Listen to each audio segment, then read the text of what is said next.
کراچی سمیت سندھ بھر میں طوفانی بارشوں کا خطرہ، محکمہ موسمیات نے ہائی الرٹ جاری کر دیا۔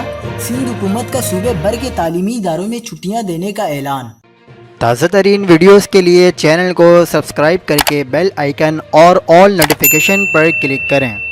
آپ کو بتاتے چلیں کہ ایک اور طوفانی بارشوں کا سسٹم سندھ پر اثر انداز ہونا شروع ہو گیا۔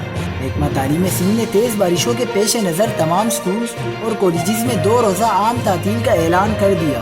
محکمہ تعلیم نے سندھ حکومت کے زیر انتظام تمام سکولز اور کالجز میں بدھ اور جمعرات کو عام تعطیل کا اعلان کر دیا۔ اس حوالے سے وزیر تعلیم سندھ سردار شاہ کا کہنا ہے کہ حالیہ تیز بارشوں کے پیش نظر 2 دن 24 اور 25 اگست چھٹی کا اعلان کر رہے ہیں تاکہ طالب علموں کو ہر مشکل و پریشانی سے محفوظ رکھا جا سکے۔